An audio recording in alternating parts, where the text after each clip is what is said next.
আমরা চলে যাই আলিফের কাছে। আলিফ, ওয়েলকাম ব্যাক। কেমন আছেন? Thank you so much Rasel ভাই। আলহামদুলিল্লাহ ভালো আছি। ওকে, লিসেনারও আশা করি ভালো আছেন। সবাইকে সালাম জানিয়ে আজকের প্রোগ্রাম শুরু করছি। আজকের এই দিনে আমিও স্টেডিয়াম থেকে একটু আগে আসলাম। তো রাসেল ভাইকে অনেক ধন্যবাদ আমাকে হারিকেন দিয়ে খোঁজার জন্য। শাহরিয়ার ভাইকে ধন্যবাদ জানাচ্ছি, আজকে আমার সাথে স্টুডিওতে আছেন, আমার সাথে এসছেন আর কি রেডিও ফুটেতে। তো যে ঘটনাটি বলেছি রাসেল ভাই, আমার একটা অভ্যাস হয়ে গেছে যেখানে যাই ঘটনা কালেক্ট করার চেষ্টা করি। তো ইন্ডিয়া যাওয়ার পরে আপনার চেন্নাইয়ের একটি ঘটনা শেয়ার করবো আজকে। বালাশ্রী সানিয়াল নামে একজন মহিলার ঘটনা আর কি। তো এটা আজ থেকে অনেক আগের ঘটনা, 25 বছর আগের ঘটনা। তো উনি ওনার হাজবেন্ড সহ গভর্নমেন্ট জবের কারণে চেন্নাইয়ের একটি জায়গা যেটার নাম হচ্ছে সিরুভাল্লুর, সেখানে শিফট করে। তো যে বাসাটায় ওঠে, আমি সবাইকে একটু ফিল করার জন্য বলছি, যে বাসাটায় যে ওঠেন তারা, সেটি 3 তলা একটি বাড়ি এবং এই বাড়ি থেকে বেশি হলে 300 গজ সামনে একটি রেল লাইন। আচ্ছা, তো রেল লাইনের সাউন্ড খুবই তাদেরকে এফেক্ট করতো। তো প্রথম তারা মানে বিভিন্ন ধরনের সাউন্ড থেকে রেল লাইনের সাউন্ডটা বেশি আপনার পরিলক্ষিত হতো আর কি। তো উনি হঠাৎ করেই তাদের সাথে মানে ঝামেলাগুলো শুরু হতে থাকে। তো শুরুতেই যেটা বলছি যে ওনার যখন ওই বাসায় শিফট করে, তার বছর খানেকের মাথায় তার মানে শিশু সন্তান হয়, একটি বাচ্চা হয় আর কি। তো বাচ্চার বয়স যখন 4 মাস, তখন থেকেই ঘটনা আপনার শুরু হয়। তখন তিনি তার জব ছেড়ে দেন আর কি, বালাশ্রী সানিয়াল তার জবটা ছেড়ে দেন। তো ওই বাসার নিচতলায় এবং দোতলায় নর্মালি বাড়িওয়ালা এবং বাড়িওয়ালার ফ্যামিলি থাকতেন আর কি। তো আশেপাশে তেমন ঘর বাড়ি না থাকায় ওই বাসাটা আপনার অলমোস্ট বলতে গেলে খোলামেলা জায়গার মধ্যে আর কি। তো যেদিন ঘটনাটি হয় আর কি, উনি বাসার কাজ করছিলেন। তো খুব মানে নর্মাল ডে। তো বিকাল বেলার পর আর কি, সন্ধ্যা যখন ঘনিয়ে আসবে তখন রান্নাঘর থেকে তিনি কাজ করে তার রুমে আসার পরে দেখতে পেলেন যে তার শিশু বাচ্চাটি খাটে দাঁড়িয়ে আছে। 4 মাসের একটি বাচ্চা। সে ওই বাচ্চাটি ঠিক মতো বসতে পারতো না, অথচ সে দাঁড়িয়ে আছে। এটা দেখে সে দৌড়ে বাচ্চাকে কোলে নেয় এবং দেখে বাচ্চাটি হাসছে। তার নিজের বাচ্চা হাসছে। সে খুব অবাক হয়ে যায় এবং জিনিসটি কারো কাছে শেয়ার করার মতো অবস্থা ছিল না ওই মুহূর্তে, কারণ বাসায় তিনি তার বাচ্চা। তো রাতের বেলা যখন স্বামী ঘরে আসেন, তখন ওনাকে শেয়ার করার পরে জিনিসটি তিনি হেসে উড়িয়ে দেয়। আচ্ছা, তুমি আসলে মস্করা করো না, এগুলি কোনো ঘটনা না। তো এরপরের মানে ওই বাসাতে অ্যাকচুয়ালি কোনো যাওয়া আসা ছিল না, তার আত্মীয় স্বজনরা খুব কম আসতো, কারণ সবাই ওই স্টেট থেকে একটু দূরে দূরে থাকতো। তো ডিয়ার লিসেনার, ভূতিপ্রেমের নতুন একটি এপিসোডে সকলকে জানাই স্বাগত। এই এপিসোডে আপনারা শুধুমাত্র শুনতে পাবেন বাছাই করা ভয়ানক ঘটনা। ভূতিপ্রেমের প্রত্যেকটা ভয়ানক ঘটনা আমি নিজেই বাছাই করে এই চ্যানেলের মধ্যে প্রতিনিয়ত পাবলিশ করে থাকি। তাই বলবো, যারা এখনো এই চ্যানেলটি সাবস্ক্রাইব করেননি, অবশ্যই চ্যানেলটি সাবস্ক্রাইব করে নেবেন। তাহলে চলুন এই ভিডিওর মধ্যে একটি লাইক দিয়ে আমরা প্রত্যেকটা ঘটনা শেষ পর্যন্ত শুনে আসি। এর ঠিক 3 থেকে 4 দিন পর, সেদিন আপনার বৃষ্টি হচ্ছিল না রাসেল ভাই। আচ্ছা, কিন্তু বিদ্যুৎ চমকাচ্ছে সারাটা রাত। আচ্ছা, সন্ধ্যা থেকে বিদ্যুৎ চমকাচ্ছে। তো 2টার দিকে হঠাৎ করে ঘুম ভাঙে, যার কথা বলছি তার ঘুম ভাঙে এবং ঘুম ভাঙার পর তিনি তার হাতের বাম পাশে একটি ল্যাম্প থাকে, টেবিল ল্যাম্প, সেটি জ্বালায়। জ্বালানোর পর তার চোখ পড়ে তাদের বেডরুমের যে দরজা, এন্ট্রান্সটা, সেটা হালকা করে ফাঁক করা এবং একটি বাচ্চা, 7-8 বছরের একটি বাচ্চা দাঁড়িয়ে আছে। আচ্ছা, দাঁড়িয়ে থাকা অবস্থায় একটি মুচকি হাসি দিয়ে দৌড়ে চলে যায়, পালিয়ে যায়। তো মুচকি হাসির এত সাউন্ড, এটা কল্পনার বাইরে। তার হাজবেন্ড সব ভরকে উঠে যায়। কিসের সাউন্ড ছিল? আমি এরকম একটা বাচ্চা মেয়েকে দেখলাম দৌড়ে চলে গেছে। তো হ্যাঁ, আমি একটা শব্দ পেলাম। তো তার হাজবেন্ড তার ওয়াইফের ভুলটাকে নর্মাল করার জন্য লাইট জ্বালিয়ে আস্তে আস্তে এগোতে চায়। এগো দেখে যে সব বাসার সবকিছুই নর্মাল, ওই মনের ভুল ছিল। তার বেডরুমে ব্যাক করতেই পুরো বাসার লাইট ইনস্ট্যান্ট বন্ধ হয়ে যায়, সব রুমের। তো ওয়াইফকে বলতে বলতে এরকম লাইট অফ হয়ে যায়। তখন তার ওয়াইফ এবং সে আসলেই ভয় পেয়ে যায় জিনিসটা। তো হঠাৎ করে একটি গ্লাস ভাঙার শব্দ তাদেরকে ডিস্ট্রাক্ট করে নিয়ে যায় হচ্ছে ড্রয়িং রুমের দিকে। তো 2 হাজব্যান্ড ওয়াইফ আস্তে আস্তে ড্রয়িং রুমের দিকে যেতেই ঠিক ঢুকবে এমন সময় তাদের 2 থেকে 3 ইঞ্চির সামনে একটি কুড়াল এসে পড়ে এবং কুড়ালটা দেয়ালে বাড়ি খেয়ে পড়ে যায়। পড়ে যাওয়ার পর তারা খুব ভয় পেয়ে যায় এবং ওই মুহূর্তে ওই যে বাচ্চাটির কথা বললাম, এক দরজা থেকে আরেক দরজা যাচ্ছে, এক দরজা থেকে আরেক দরজা যাচ্ছে এবং চারপাশে ঘুরছে। ওই মুহূর্তে ওনাদের যে বাচ্চাটি বেডে ছিল, ওকে দৌড়ে গিয়ে চাপটে ধরে তারা বাসা থেকে বেরিয়ে পড়ে। বেরিয়ে পড়ে আর ওই বাসায় যায় না এবং আশেপাশের লোকজনদেরকে জাগিয়ে তোলে, যাদেরকে পাচ্ছে। নিচে যারা ছিল তাদেরকে নিয়ে উপরে ওঠে এবং উপরে ওঠার পরে যে জিনিসটি দেখেন যে সারা দেয়ালে হাতের ছোপ ছোপ ছোপ ছোপ দাগ, এবং তারা ওই লোক, শুধু তিনি না সবাই দেখতে পাচ্ছে হাতের ছোপ ছোপ ছোপ দাগ।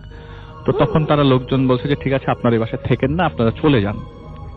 তো পরের দিনই শিফট করে এবং নিচতলায় থাকেন সবার সাথে। পরের দিনই তারা বাসাটা শিফট করে তার মার বাড়িতে চলে যায়, কিন্তু জিনিসপত্র সব ওই বাসায় থাকে। 1 মাস পরে তারা মার বাসায় থেকে বাসা শিফট করে, যে জায়গাটা আজকে মানে বলতে যাচ্ছি, জায়গাটার নাম হচ্ছে থিরুভাল্লুভার নাগার, অনেকে চিনতে পারে। তো ওইখানে ওইটা বিচের কাছে বাসাটা। তো তখন এত মানে অর্গানাইজ ছিল না ওই জায়গাটা। তো ওই বিচের কাছে বাসাতে যখন তারা ওঠে, বাসাটা দোতলা, তারা থাকতো দোতলায়, নিচতলায় কোনো মানুষ থাকতো না। ঘটনার ঘটে বাসাতে শিফট হওয়ার ঠিক 7 থেকে 8 দিন পর তারা রাত্রেবেলা ঘুমিয়েছিল এবং ওই দিন প্রচন্ড বৃষ্টি, রাসেল ভাই, সিজনটা তখন আর কি বৃষ্টির সিজন। তো প্রচন্ড বৃষ্টি পড়ছে, হঠাৎ করে রাত্রেবেলা ঘুম ভাঙে এবং ঘুম ভাঙে তার স্বামীর। আচ্ছা। তো ঘুম ভাঙার পরে তিনি লাইট জ্বালাতে যান এবং কোনো লাইট জ্বালাতে পারছিলেন না। কিন্তু পায়ের মধ্যে আর রাসেল ভাই যে জিনিসটা লাগে, আঠা আঠা একটি ফিল হয় তার পায়ের ভিতরে। তিনি যত সামনে যায় এগোচ্ছে, অন্ধকারে কিছু বুঝছে না, কিন্তু মনে হচ্ছে যে পায়ের মধ্যে আঠা আঠা কিছু লাগছে। আচ্ছা।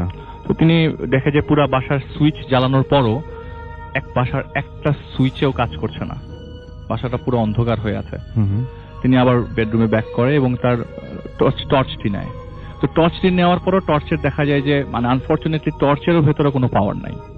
তিনি ওই হালকা আলোতে আবার এগোতে থাকে, যে জায়গায় মানে পায়ের ভেতরে আঠা আঠা লাগে সেই জায়গাটায় টর্চ যখন মারে দেখে যে একটি রক্তের দাগ, যেটি হেঁচকিয়ে টেনে নেওয়া কিছু একটা সাবস্টেন্স। তো তিনি তার ওয়াইফকে জাগিয়ে তোলে এবং ওই মুহূর্তে রাসেল ভাই তাদের হার্টের অবস্থা খুবই খারাপ। আচ্ছা। এবং দুইজনেরই মনে হচ্ছে যে এখনই পড়ে যাবে। দুই হাজবেন্ড ভাই সেই রক্ত দেখে এগোতে থাকে এবং জোরে জোরে চিল্লাতে থাকে যে বাঁচাও আমাদেরকে। তো দরজার দিকে নক করতে যায়, দরজা খুলতে যায়, কিন্তু দরজা খুলছে না, বাইরে দিয়ে কে জানি আটকে রেখেছে। এবং যখন রুমে ব্যাক করে বাচ্চাকে কোলে নেয়, ওই মহিলা কোলে নেওয়ার পরে যখন আবার দরজার দিকে মেইন গেটের দিকে যায়, ঠিক ওই মুহূর্তে দেখে দরজার ভেতরে একটি মানে দরজার আগে আর কি দেয়ালের মধ্যে একটি কুড়াল লাগানো এবং কুড়ালের উপরে রাসেল ভাই আননোন একটি মাথা। ওকে। মাথা ওইখান থেকে রক্ত পড়ছে, ঝরে যায় এবং ওইটা দেখে বাচ্চা সহ অজ্ঞান হয়ে পড়ে মহিলা। কিন্তু হাজবেন্ড তার চেষ্টা চালিয়ে যায়, কারণ শেষ চেষ্টা বাঁচতে হবে। এরকম কন্ডিশনে রাসেল ভাই থাকা সম্ভব না এবং ফ্যামিলির ম্যাটার এটা দাঁড়িয়ে গেছে। দরজা ধাক্কাতে প্রায় 3-4 ঘন্টা দরজা ধাক্কার পর দরজা অটোমেটিক খুলে যায়। তখন ওয়াইফকে নিয়ে তিনি বাসার নিচে যান এবং দেখেন যে দূরে একটি ট্যাক্সি দাঁড়িয়ে আছে। সেই ট্যাক্সিতে ওঠার পর হাজবেন্ড ওয়াইফ দুজনেই বলতে পারে না সেটা কোথায় যাবে। হাত এরকম ভাবে কাঁপছে, এরকম সিচুয়েশন তো আগে কখনো হয়নি এবং তারা কারো ক্ষতিও করেনি, কেন তাদের সাথে এরকম সিচুয়েশন ঘটছে। তো মুখ থেকে হঠাৎ করে ফসকে বের হয়, এখন কটা বাজে? বলে এখন 1:10 বাজে। ট্যাক্সিওয়ালা বলে। তো 3 ঘন্টা 4 ঘন্টা এই যে দরজা ভাঙার যে চেষ্টা, তো লেখটা কখন করলাম আমি? মাত্র 1:10 বাজে। এটা বলার পরে যা হোক, যখন মোটামুটি নর্মাল আসে ট্যাক্সিওয়ালাকে দেখে বলে তার ডেস্টিনেশনে পৌঁছে দেওয়ার জন্য, এবং তিনি তার মার বাসায় শিফট হয়। তার মার বাসা তখন থেকে একটু কাছে, যে বালাশ্রী সানিয়াল বললাম ওনার মার বাসায় যেদিন শিফট হয় সেদিন থেকে টানা 7 দিন বৃষ্টি হয় রাসেল ভাই। বৃষ্টির মাঝখানে দিন আর কি বাসা শিফট করবার পর তো সে তার রুমে শুয়ে পড়ে, বাচ্চাকে নিয়ে নর্মালি শুয়ে পড়ে হাজবেন্ডকে নিয়ে। হঠাৎ করে রাত্রেবেলা বিকট একটি সাউন্ড হয়। সাউন্ডটা এরকম যে বাড়িটা মনে হয় মাটির নিচে ডেবে গেছে। আচ্ছা, এরকম সাউন্ড যে মাটির নিচে ডেবে গেছে। তো দেখে যে না, সবকিছুই তো নর্মাল, বাসার সবাই ঘুমাচ্ছে।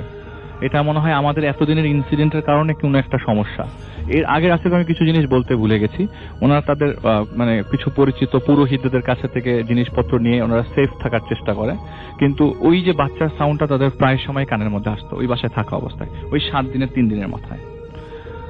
তো পরের দিন সবাই যখন ঘুম থেকে জাগে এবং জাগার পরে যে জিনিসটা আনএক্সপেক্টেডলি দেখতে হয় সেটা হচ্ছে ওই মহিলার মার ডেড বডি পাওয়া যায় তার রুমের ভেতরে, এবং ডেড বডিটি দ্বিখণ্ডিত, ভাগ করা।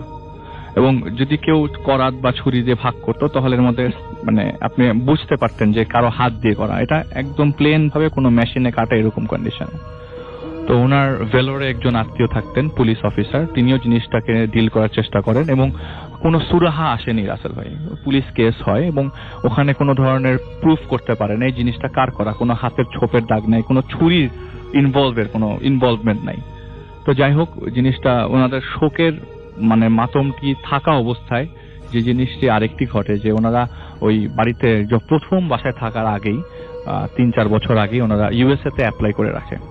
তো ফুল ফ্যামিলির যখন ভিসা হয়ে যায় ঠিক সেদিনের ঘটনা। ভিসার খবর নিয়ে বাসায় যখন স্বামী রাতের বেলা ব্যাক করবার পর মানে হাজবেন্ড ওয়াইফ নর্মালি রাতের বেলা ঘুমিয়ে পড়ে এবং ঘুমটা ভাঙে একটি শব্দে, যে মা মা বলে ডাকছে একটি বাচ্চা, এবং ঘুম ভাঙে মহিলার। পায়ের কাছে বাচ্চা ডাকতেছে এবং পাতি ধরে টানতেছে, তার নিজের বাচ্চা, এই মা এই মা। তো সে যখন বাচ্চার দিকে তাকানো অবস্থা দেখে যে তার বাচ্চা আস্তে আস্তে নিস্তেজ হয়ে পড়ছে এবং তার পায়ের মধ্যে, এবং বাচ্চার গলা থেকে ফিনকি দিয়ে রক্ত বেরোচ্ছে, ফিনকি দিয়ে। ওইটা দেখার পর বাচ্চাকে জড়িয়ে ধরে হসপিটাল নিতেই রাস্তায় তার বাচ্চাটির মৃত্যু হয় আর কি। তো এরপরে রাসেল ভাই ওনাদের তো আর যাওয়ার মতো সিচুয়েশন থাকে না, কিন্তু এই সিচুয়েশনটা ফেস করবার পর তাদের আর এই দেশে থাকার কোনো মন টেকে না আর কি। তারা ইউএসএ তে ফ্লাই করে শিফট করবার পরে রাসেল ভাই এরপরে যা স্বাভাবিক জীবনযাপনই চলতে থাকে। যে জিনিসটা বলতে যাচ্ছি, যেটা ঘটেছে সেটা তার কোনোদিন ভুলতে পারবে না এবং এটা কখনো ব্যাক করবে না। কিন্তু যে জিনিসটা ঘটার কারণ হচ্ছে এটি তার আত্মীয় স্বজনরাই ট্রিক করে জিনিসগুলো ঘটায়, এবং কিভাবে ঘটায় তারা জানতে চায় না। প্রথম বাচ্চার 8 মাসের স্মৃতি তো তাদের কখনো তারা ভুলবে না। জিনিসটি ঘটে 1981 সালের ডিসেম্বর মাসের 12 তারিখে। ওকে, এবং আমরা পরবর্তী ঘটনায় যাচ্ছি। আমাদের সঙ্গে আরো একজন অতিথি আছেন যিনি আমাদের এখানে জয়েন করেছেন, এবং আপনার নামটা প্লিজ একটু বলবেন। আপনি সেন্ট্রাল রোড থেকে এসেছেন, রাইট? আসসালামু আলাইকুম, ধন্যবাদ রাসেল ভাই। আমি তানভীর আহমেদ বলছি, এসেছি সেন্ট্রাল রোড থেকে। জি, আমরা ঘটনায় যাই। ঘটনাটি আমার এক বড় ভাই আমার সাথে শেয়ার করে। ওনার নাম এবং স্থান প্রকাশ না করার প্রথমে কিন্তু লাশের ঘটনাটা শুনবো আগে। জি, ওটাই বলছি। হ্যাঁ, যেটা আপনি নিজেও একটা সংগঠনের সাথে জড়িত সামহাও। হ্যাঁ, শুনি আমরা। তো ওনার নাম এবং স্থান প্রকাশ না করার শর্তে উনি আমাকে ঘটনাটি শেয়ার করার অনুমতি দিয়েছেন। তো আমি ওনার মতো করে ঘটনাটা বলছি। আপনারা জানেন যে আঞ্জুমানে মফিদুল ইসলাম বেওয়ারিশ লাশ দাফনের কার্যক্রম পরিচালনা করে থাকেন, কিন্তু তাদের এই কার্যক্রম সারা দেশব্যাপী বিস্তৃত নয়। তো আমরা যে শহরে থাকি সেখানে অন্য একটি সংগঠন এই কার্যক্রমটি পরিচালনা করে থাকে। তো আমি সেই সংগঠনের একজন স্বেচ্ছাসেবক হিসেবে কাজ করি। আমরা যখন বেওয়ারিশ লাশ দাফন করি, অনেক সময় লাশ ডিকম্পোস্ট বা বিকৃত হয়ে থাকে। তো সেই জন্য আমরা কম দামি খুব কড়া আতর ব্যবহার করি লাশের গায়ে এবং আমাদের রুমালে। আমি এখন মূল ঘটনায় আসছি রাসেল ভাই। আমাদের এলাকায় একটি মহিলা থাকতেন, আমরা তাকে পাগলি হিসেবে সম্বোধন করতাম। উনি কোথা থেকে এসেছেন, তার আত্মীয় পরিস্বজন কে, তা আমরা কখনো জানতে পারিনি, এবং সে খুব কম কথা বলতো, একাই থাকতেন এবং কারোর সাথে খুব একটা মেলামেশা করতেন না। আমরা ভাবতাম যে উনি একটু আধ্যাত্মিক টাইপের, তাই আমরাও খুব একটা ঘাটাতাম না। তো একদিন সকালবেলায় খবর পেলাম যে উনি মারা গিয়েছেন। জি। তো যেহেতু ওনার কোনো আত্মীয় স্বজন নেই, প্রশাসন এবং স্থানীয় যারা অভিভাবক আছেন মুরব্বীরা, ওনারা আমাদেরকে অনুরোধ করলেন লাশটি দাফনের ব্যবস্থা গ্রহণ করার জন্য। তো আমরা সেই উদ্যোগটা নিই এবং আমাদের যারা মহিলা কর্মী আছেন তারা ওনাকে গোসল করিয়ে আমাদের হাতে হস্তান্তর করেন এবং আমরা খাটিয়ে নিয়ে মসজিদে যাই জানাজা নামাজের জন্য। তখন ঠিক 10টা কি 10:30 বাজে। তো এই সময় সাধারণত মসজিদে মুসল্লি থাকে না, আর জানাজা নামাজ সাধারণত কোনো ফরজ নামাজের পরে হয়। তো 1:30 পর্যন্ত ওয়েট করাও আমাদের পক্ষে তখন সম্ভব ছিল না। তো আমরা ভাবলাম যে 8-10 জন যারা আছি, লাস্টে আমরা মসজিদের সামনে একটি ছোট মাঠ ছিল, সে মাঠে রেখে ইমাম সাহেবকে ডেকে নিয়ে আসি এবং ইমাম সাহেবকে অনুরোধ করি জানাজা পড়ানোর জন্য। তো ইমাম সাহেব রাজি হন এবং আমরা দাঁড়িয়ে পড়ি। এই সময় খেয়াল করলাম যে আমরা যখন জানাজা নামাজের জন্য দাঁড়িয়েছি এবং পুরো মাঠটা মুসল্লিতে ভরে গেছে, খুব নিঃশব্দে মুসল্লিরা এসেছেন এবং তারাও কাতারে দাঁড়িয়ে পড়েছেন এবং যথারীতি জানাজার নামাজ হয়। এবং নামাজের পরে দেখলাম যে একে একে সবাই চলে গেল। আমরা যারা 8-10 জন ছিলাম তারাই আছে এবং কেউ নেই, খুব নিঃশব্দে খুব দ্রুত তারা চলে গেল। তো যেহেতু কাজটা শেষ করতে হবে, আমরা খাটিয়ে নিয়ে গোরস্থানে যাই। কবর আগে প্রস্তুত করা ছিল। আমি এবং আমার এক ছোট ভাই আমরা কবরে নামি। আমি মাথার দিকে এবং ভাইটি পায়ের দিকে। খাটিয়া থেকে আমরা লাশটি নামাই, কবরের মাটিতে আমরা শুয়ে দিই। আমি যখন মাথার কাছে বাঁধনটি খুলি তখন খুব মিষ্টি হালকা একটি সুঘ্রাণ আমি পাই। পুরো কবর জুড়ে সেই গন্ধটি ছড়িয়ে পড়ে এবং খুব ভালো লাগে, একটা অনুভূতি আমার হয়। তো নিচে যে কাজগুলো আছে সেগুলো শেষ করে আমরা উপরে উঠি এবং মাটি দিয়ে বাসায় চলে আসি। রাতের বেলা যখন আমি শুয়েছিলাম হঠাৎ করে আমি সারাদিন কি করেছি সেটা রিকল করার চেষ্টা করি। তো আমার দুটো পয়েন্ট হঠাৎ করে মাথার মধ্যে ক্লিক করলো যে আচ্ছা, আমি যে আজকে কবরের ভেতরে যে সুঘ্রাণটা আমি পেলাম, সেই গন্ধটা আর আমরা যে কড়া আতর ব্যবহার করি দুটোর সাথে কোনো মিল নেই। এটা অনেক হালকা এবং খুব মিষ্টি ছিল। এবং যখন জানাজার নামাজ পড়ি তখন যে মুসল্লিরা এসেছিলেন সেই মুসল্লিরা খুব নিঃশব্দে এসেছিলেন এবং খুব নিঃশব্দে তারা খুব দ্রুত চলে গিয়েছিলেন। আমি এই এলাকার স্থানীয়, আমি তাদের চেহারা রিকল করার চেষ্টা করলাম, কিন্তু আমি তাদের চেহারা আমি মনে করতে পারলাম না। তাহলে তারা কারা ছিল? এই দুটি প্রশ্নের উত্তর এখনো আমি জানি না। এরপরে অনেক বেয়ারিশ লাশ আমি দাফন করেছি, কিন্তু এই ধরনের কোনো ঘটনার সম্মুখীন আমি হইনি এবং এই দুটো প্রশ্নের উত্তরও আমি এখনো জানি না যে এই গন্ধটি কোথা থেকে, বা আতরের গন্ধ বা এই সুমিষ্ট গন্ধটি লাশের গায়ে থেকে বা কবরে কেন পেলাম, আর জানাজা নামাজের সময় তারা কারা ছিল। তার মানে একটা জিনিস খুব পরিষ্কার যে যারা এখানে লাশ আপনার যে মানে দাফনের করার সময় যে আতরটা ব্যবহার করা হয় সেটা সবসময় একই আতর ব্যবহার করা হয়। জি রাসেল ভাই, আমি পরে আমাদের যে সংগঠনে যারা দায়িত্বশীল আছেন তাদের সাথে আমি এটা ক্রস চেক করেছিলাম যে আমরা কি আতরের ব্র্যান্ডটা কি চেঞ্জ করেছি কিনা, কিন্তু তারা আমাকে কনফার্ম করেছে যে না, আমরা ব্র্যান্ডটা চেঞ্জ করিনি, যে আতরটা রেগুলার আমরা ব্যবহার করি সেটাই তখন ব্যবহার করা হয়েছিল। আচ্ছা, অনেক ধন্যবাদ আপনাকে। সো আমরা ঘটনায় যাই। বাবা, আমরা কোথাকার ঘটনা শুনছি? এটা হচ্ছে আপনার এই নর্থ বেঙ্গলের ওদিককার ঘটনা। হ্যাঁ, নর্থ বেঙ্গলের একটা গ্রামের ঘটনা। চলে যাবো কাহিনীতে। জি প্লিজ। আচ্ছা, তো এই কাহিনীটা হয় একটা গ্রাম, সেখানে ওই গ্রামে আপনার বিদ্যুৎ পৌঁছায়নি তখনও, আর এখনো নাকি খুব ওয়াইডলি ওই এলাকায় বিদ্যুৎ আসে নাই আর কি। আর তখন একদমই ছিল না আর কি, খুবই অন্ধকার। সন্ধ্যা 7টা-8টার সময় মানুষ ঘুমায় যেত গ্রামে। তো ওই গ্রামে মানুষ বলতো যে এখানে বাগডাসের উপস্থিতি আছে, এবং সবচেয়ে আশ্চর্য ব্যাপার, বাগডাসটা কি? বাগডাস হচ্ছে রাসেল ভাই, এটা হচ্ছে এক ধরনের ছোট মেছো বাঘ টাইপের একটা জিনিস। আচ্ছা, মানে আমরা যেটাকে মেছো বাঘ বলি আর কি। হ্যাঁ, তো সেটাকে বাগডাস বলে ওইসব অঞ্চলে। গায়ে ডোরা কাটা, বেড়ালের মতো আর বড় আর কি, সাইজটা শিয়ালের মতো প্রায়। তো ওখানে ছিল বাগডাসের মানে বেশ উপদ্রব, এবং ওরা যেটা বলতো যে গ্রামের যে গোরস্থান সেখান থেকে নাকি বাগডাস আপনার লাশ খেয়ে যেত। বাগডাস কিন্তু রাসেল ভাই লাশ খায় না, এটা বাগডাসের নেচারের মধ্যে পড়ে না। আচ্ছা, হ্যাঁ, বাগডাস সম্বন্ধে এরকম মানে বদনাম অনেক জায়গায় আছে যে বাচ্চা চুরি করে নিয়ে গেছে গ্রাম থেকে, এরকম বদনাম আমি শুনেছি। বাট লাশ খাওয়ার কথাটা মানে এটা একটা মানে বেশ অড একটা জিনিস। আচ্ছা, কিন্তু ওই গ্রামে এটা প্রচলিত ছিল যে বাগডাস নাকি কবর থেকে লাশ খায়। এমনকি অনেক দেখা যাচ্ছে একটা হিন্দু বাড়িতে, ওখানে হিন্দু প্রাধান্য ছিল আবার অঞ্চলটাতে। তো একটা হিন্দু বাড়িতে ধরেন আপনার একজন মারা গিয়েছে, রাত্রেবেলা ওরা লাশটাকে পাহারা দিয়ে রাখছে, দিনের বেলাটাকে দাহ করবে। দেখা গেছে যে ওইখানেও মানে একটা খুব অল্প সময়ের ব্যবধানে লাশটার বেশ কিছু অংশ কেউ খেয়ে চলে গেছে, এরকম একটা জিনিস প্রচলিত ছিল। তো ওরা মনে করতো এটা বাগডাসের উপদ্রব, এবং রাতের বেলা নাকি অনেক চলাফেরাও করতে দেখতো। এবং বাগডাস কখনো আপনার দলবদ্ধভাবে চলে না শিয়ালের মতো, ওরা নাকি একসাথে 2 বা 3টে বাগডাস একসাথে দেখেছে, এরকম কথা ওখানে প্রচলিত আছে। তো যাই হোক, তো ওই গ্রামের এক ফ্যামিলি, হিন্দু ফ্যামিলি, তো তাদের এক এরকম জ্যাঠা আর কি, বড় বয়স্ক আর কি, বয়োজ্যেষ্ঠ একজন। আচ্ছা, উনি মারা গিয়েছেন ওই বাসায়। তো রাতের বেলায় মারা গিয়েছেন, মানে আপনার তখন ওই গ্রামের সময় রাত 9টা-10টা এরকম।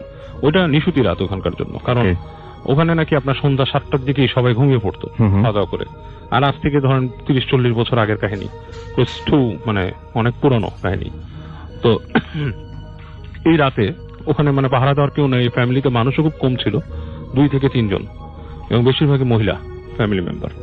তো ওদের মধ্যে যে বাসার মধ্যে যে মেয়ে ছিল, মানে কম বয়সী, ওর বয়স ধরেন 13-14 বছর। তো শেষ পর্যন্ত কাউকে না পেয়ে ওকেই পাঠানো হয় আপনার ওই গ্রামের যে আপনার ওই একজন লোক যে আছে ক্ষেত পাহারা দেয় আর কি, ওনাকে নিয়ে আসার জন্য। কারণ ওদের আর কাউকে পাওয়া যাচ্ছে না যে ওখানে যে পাহারা দিবে বা লাশটার সাথে থাকবে এরকম। ভদ্র যে মহিলা, বাসার মহিলা, উনি ওখানে আছেন, ওই মেয়েটাকে পাঠাইছেন। তো মেয়েটা বাসার থেকে বেরিয়েছে রাতে, এবং সে হেঁটে হেঁটে যাচ্ছে। তো রাস্তাঘাট দেখে মনে হচ্ছে আপনার বেশ মানে নিশুতি, কোনো মানুষ নাই, গা ছমছম করা অবস্থা, এবং তার ভয় লাগছে যেহেতু বাসায় মরা দেখে আসছে, তার জেঠাকে মরা দেখে আসছে, তো তার মধ্যে বিশাল ভয়। হেঁটে যাচ্ছে, তো যেতে যেতে যখন ক্ষেতের কাছে আসলো, যে এখানে একটা ছোট টঙের মতো করে ওই লোকটা থাকতো আর কি, সেই জায়গায় এসে তার কাছে ধরে বেশ ভয় লাগা শুরু করে। টংটাকে দূর থেকে দেখে তার কাছে মনে হয় যে অশুভ কিছু আর কি। তো যাই হোক, সে একসময় ক্ষেতের আইল দিয়ে নামে এবং আইল দিয়ে হাঁটতে থাকে। তো যখন হাঁটছে তখন কাছাকাছি টঙের থেকে কয়েকশো ফিট দূরে যখন আছে, তখন মনে হচ্ছে যে ওই টঙের আশেপাশে আপনার 3-4টা এরকম প্রাণীর মতো, লাইক কুকুর বা সামথিং এরকম, মানে ঘোরাফেরা করছে, সাউন্ড করছে, গড়গড় করে সাউন্ড করছে, প্রচন্ড ভয় পেয়ে যাচ্ছে, মানে তার পুরাই ফ্রিজ। সে ওখান থেকে মনে করেন যে তার অবস্থাটা নড়াচড়ার মতো করার মতো না, এবং সে মনে মনে তার সেই কি মন্ত্র আছে, গায়ত্রী মন্ত্র, সেটা পড়েছে এবং সে দাঁড়িয়ে যায়। তো সে যখন নাকি দেখে যে ওই জিনিসগুলা, ওই ছোট প্রাণীগুলা ওর উপস্থিতি বুঝতে পারে যে কেউ একজন আসছে, তখন নাকি ওগুলো ছুটে ক্ষেতের মধ্যে হারিয়ে যায়। এই অবস্থায় ও ডাকা শুরু করে যে অমক কাকা, অমক কাকা। তো এরকম ডাক শুনে কোনো শব্দ হয় না, বাট ভেতরে মনে হচ্ছে যে ওই কুড়ে ঘরের ভেতরে, যে টংটার ভেতরে নড়াচড়ার একটা আভাস পায়। তো তারপরে সে ভয় পেতে থাকে যে কাহিনীটা কি। তো আস্তে আস্তে পার্টি পিটিপে যায় কাছে যেয়ে সে চটা সরায়, দেখে যে ওই অন্ধকারের মধ্যে আবছা মানুষ বসে আছে। তো ডাক দেয়, ওই লোক বলে যে জি কি মা, কে তুমি, কে? বলতেছে যে আমি অমুক, আমাদের এই জ্যাঠা মারা গেছে, আপনি একটু যদি আসেন। তো সে তখন ওই যে কপি জ্বালায়, ওখানে কপি জ্বালায়, তাকে বলে তুমি দাঁড়াও, আমি আসতেছি। বলে যে কাকা আপনার এখানে আমি বাগডাস দেখছি, অনেক লাশ খাদক, লাশ খায় যে। বলতে তুমি চিন্তা করো না, অসুবিধা নেই, ভয় পেও না, আমি আসি। তো সে বের হয়, হাতে লাঠি নিয়ে ওর সাথে আসে, এসে ওই বাসায় আপনার চলে আসে আর কি, আস্তে আস্তে হেঁটে ওই বাসায় আসে। আসার পরে ওই মহিলাও মনে হয় রিলিফ, এতক্ষণ লাশ নিয়ে একা ছিল, সে ভয় ছিল। যাক, ওদের যেসব সৎকারের কিছু কিছু সেগুলো ওরা চিন্তা করতে থাকে কি করবে না করবে। ওই লোককে ওই লাশটা উঠানের কাছে, কেন ঘরের মধ্যে রাখতে তারা আর ভয় পাচ্ছে, আবার ওই বাগডাসেরও ভয়। তো ওই লোককে দিয়ে ওদের যে উঠানের পাশে লাশটা রেখে ওনাকে পাহারা দিয়ে ওরা ভিতরে চলে আসছে। উনি বলতেছে যে চিন্তা করো না, আমি আসি বাইরে, আমি দেখবো, মানে এটা নিয়ে তোমাদের ভয় পাওয়ার কিছু নাই, আমি আসি, তোমরা যাও ভিতরে, মেয়ে মনের ভিতরে থাক। তো যখন শুয়ে আছে, ওরা বাসার ভিতরে চলে আসছে। তো এখন তো কারো ঘুম নেই, মন খারাপ, খুবই খারাপ অবস্থা। তো এরকম অবস্থায় মানে ঝিমুনি এসে পড়ছে, বেশ করে ওই মেয়েটার আর কি। ও এই ঝিমুনি অবস্থায় হঠাৎ করে রাত্রেবেলা মানে বেশ অনেকক্ষণ পরে মনে শব্দ হচ্ছে, মানে কিছু মানে খস খস খপ খপ এরকম শব্দ, মানে ছিঁড়ে ফেলা এই ধরনের একটা শব্দ। তো ও বেশ হয়ে যায় আপনার, যে কাহিনীটা কি, মানে কি হচ্ছে উঠানে। এক সময় সে ওই বেড়ার পাশে কাঠের জানলা ছিল, ওইটাকে আস্তে করে খুলে উকি দেয়। তো উকি দিয়ে দেখে যে ভয়ঙ্কর একটা সিন। ওই যে সে যাকে নিয়ে আসছে ওখান থেকে, ক্ষেত থেকে, ওই ভদ্রলোক ওই লাশের হাতটা ছিঁড়ে মিড়ে খাচ্ছে ওখানে, মুখ দিয়ে দিয়ে, মানে খুব ভয়ঙ্কর একটা বিভৎস সিন আর কি। মানে সে খাচ্ছে এবং মানে আবছা অন্ধকারে জিনিসটা আরো ভয়ঙ্কর লাগতেছে, মানে চেহারা দেখা যাচ্ছে না, কিন্তু মনে হচ্ছে, বোঝা যাচ্ছে যে দুইটা মানুষ বসা একজন একজনকে ছিঁড়ে ছিঁড়ে খাচ্ছে। তো সে ওটা দেখে চিৎকার করে ওঠে। তো চিৎকার করার পরপরই দেখা যায় যে খাচ্ছিল সে ফ্রিজ হয়ে যায়, থেমে যায়, এবং তার যে মা থাকে সেও ছুটে আসে, কি হয়েছে, এসে জানলা টালনা খুলে কেউ নাই ওখানে। তো ওরা আর ওইখানে বের হয় না রাত্রে, ওখানে বসে থাকে, জেগেই থাকে তারা, তাদের মতো ওই মন্ত্রযন্ত্র পড়ে বসে থাকে। এবং যখন ভোর হয়ে যায়, আলো আসে, তখন তারা বের হয় বাসার থেকে। তো বের হয়ে দেখে লাশের বিশাল একটা অংশই নাই এখানে, নাই, আর ওই লোকটাও নাই, লোকটাকে দেখেনি। তো ওনারা দিনের বেলা হয়েছে, ওনারা আরো মানুষকে ডাকে, আশপাশের কিছু বাড়ির, তারাও আসে, কি ব্যাপার। তো ওনারা বলে এরকম ক্ষেতের অমক অমক এই লোক এই কাজ করছে, তাকে এসে।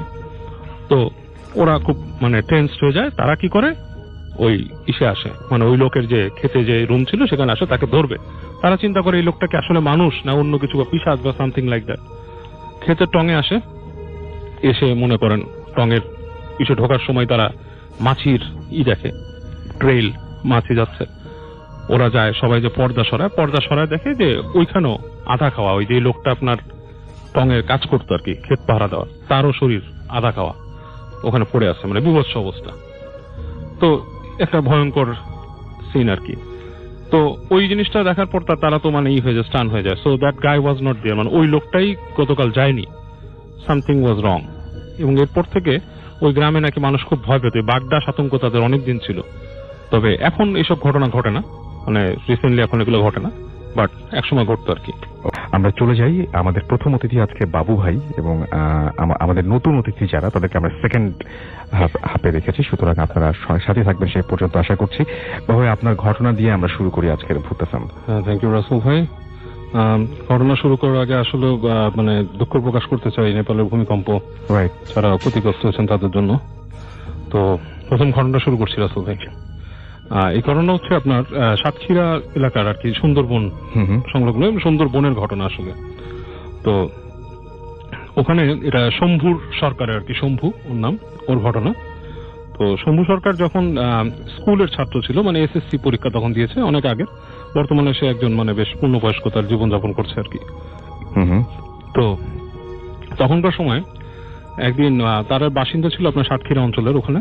তো তার বাবার সাথে তার কিছু বাকবিতণ্ডা হয়, মানে সে কিছু অপরাধ করে ওই বয়সে, ইয়াং এজে যেগুলো করে আর কি ছেলেপেলেরা। তো তার বাবা তাকে খুব মানে মারধর করে বাসায়। তো মারধর করায় শম্ভু রাগ করে বাসা থেকে বেরিয়ে যায়। তো বাসা থেকে বেরিয়ে যে দিন কাটায় বাইরে, বেশ মানে দিনের বেলা ঘোরাফেরা করে কাটায়। তো সন্ধ্যার দিকে সে ওই ওখানকার একজন আপনার যারা মধু কালেক্ট করে আর কি, এরকম একজন লোকের সাথে পরিচয় হয়।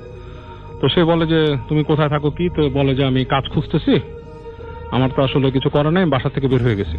তো বলে যে এই অঞ্চলে আর কি কাজ পাবা, তুমি আমাদের সাথে চলো, মধুর করো, এটাতে মানে ভালো লাভ আছে। আচ্ছা। তো সে বলে যে আমি কি পারবো, আমি তো আপনাদের এখানে আমি কখনো এসব কাজ করিনি, আর শুনছি এখানে নাকি বাঘ টাঘের ভয় আছে। তো বলছে তারপরে তো আমরা কাজ করি, তুমি চলো, তোমার যদি কিছু করার না থাকে আমার সাথে চলো, এবং খুব মজা পাবে তুমি। তো শম্ভু ওই লোকটার কথায় বেশ কনভিন্স হয় এবং মনে করে বেশ হোলফুল লোকটা, তাকে আপনার বিকালে নিয়ে তাকে নাস্তা টাস্তা করায়, লোকটা করায়, সে একটা রাত ওদের সাথে কাটায় আর কি ওখানে। তো কাটায় বেশ কমফোর্টেবল হয়ে যায় সেই লোকের সাথে, মনে করে যে আসলে এর সাথে মানে কাজ করা যেতে পারে। তো পরদিন ওদের একটা দলের সাথে সে আপনার মধু আনতে আর কি, মধু শিকারী যারা আর কি, তাদের সাথে সে আপনার বনে যায় ওদের সাথে। তো জঙ্গলে যখন যায়, যাওয়ার পর নাকি ওখানে নিয়ম হচ্ছে আপনার, ওরা নাকি ফার্স্টে খুব মানে আর কি আপনার নিজেদের মতো প্রিপারেশন নিয়ে নিজেদেরকে ব্লেসড করে তারপর মানে মশাল টশাল কি কি নিয়ে চলে যায় আর কি ভেতরে। তো ওখানে যে ওদের সাথে ওই আপনার দল বেঁধে কাজ করা শুরু করে ওরা, ও দেখতে থাকে। প্রথম তো শেখার পালা, তো এরকম দেখে যে ওরা কিভাবে মধু কালেক্ট করে, এরকম সিন গুলো দেয়। দেখে থেকে এক সময় যখন ওরা ব্যাক করবে দুপুরের সময়, ওদের সাথে ও রওনা দেয়। তো ফর সাম রিজন ওর কোন একটা কারণে ও আর কি একটু দিক হারায় ফেলে আর কি, দিক হারায় ফেলে ও পিছায় পড়ে ওদের থেকে। তো সাথের যারা ছিল আর কি, যে লোকের সাথে গেছিল, তারা নাকি ওখান থেকে ফেরার সময় মানে আসলে খুব একটা তারা মানে টাইম স্পেন্ড করতে চায় না, যত তাড়াতাড়ি সম্ভব মানে বেলা পড়ে যায় তো তখন ওখান থেকে চলে আসার চেষ্টা করে। তো শম্ভু পিছিয়ে পড়ে যাওয়াতে এক সময় নাকি সে দেখে যে সে দিক হারিয়ে ফেলছে এবং কাউকেই সে দেখে না। ও গলার স্বর শুনতে পায় এদিক ওদিক, স্ক্যাটার্ড ভাবে, মনে হচ্ছে আশপাশ থেকে গলার স্বর আসতেছে অন্য জায়গা থেকে, বাট অ্যাকচুয়ালি মানে সেটা আর কি ও ট্র্যাক করতে পারে না। তো ও চিৎকার করে ডাকে, ওই যে বাউল মানে যে মানে মধু যে করে তার নাম ধরে ডাকে। তো সেই লোকেরও তেমন একটা সাড়া পায় না, মনে হয় দূর থেকে দূরে মিলা যাচ্ছে, এবং ও এক সময় টোটালি হারায় ফেলে জায়গাটা। এবং আপনি বুঝতে পারেন রাসেল ভাই, সুন্দরবনের মতো একটা জায়গায় যদি কেউ পথ হারায়, এটা বিশাল ভয়ঙ্কর জায়গা, ম্যানগ্রোভ ফরেস্ট, এবং রাতের বেলা সেখানে অনেক জায়গাতেই পানি চলে আসে। তো ও যেহেতু কিছু পড়াশোনা জানে, এসএসসি পরীক্ষা দিচ্ছে এই সময়, তার মাথায় এতটুকু জ্ঞান আছে, এবং যেহেতু সাতক্ষীরা এলাকার লোক, সে জানে যে এখানে অনেক জায়গায় পানি চলে আসে, কিন্তু সে তখনও শিওর না যে ওই এলাকাটা পানিতে প্লাবিত হয় কিনা।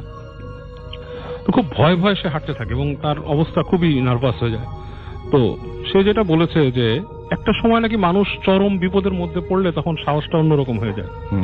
তো সে বললো যে এক পর্যায়ে আমি মানে ভয়টা যত পাওয়ার দরকার ছিল তত পাচ্ছি না, এবং অন্ধকার হয়ে যাচ্ছে, এবং আমার মাথায় বেশি কাজ করতেছে আপনার বাঘের ভয়, এখানে বাঘ আছে। এবং সে হাঁটতে হাঁটতে যেতে থাকে, এবং সে নাকি মাটিতে এক জায়গায় বাঘের পায়ের ছাপও দেখে, মানে প্যাগমার্ক যেটাকে বলে, পাগমার্কও দেখে।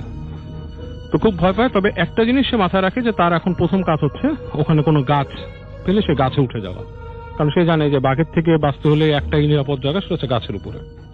তো সেরকম সুইটেবল গাছ সে পাচ্ছিল না, সবগুলো গাছই নাকি খাড়া খাড়া আপনার বেশ উঁচু, মানে ডালপালা খুব একটা বের করা নেই।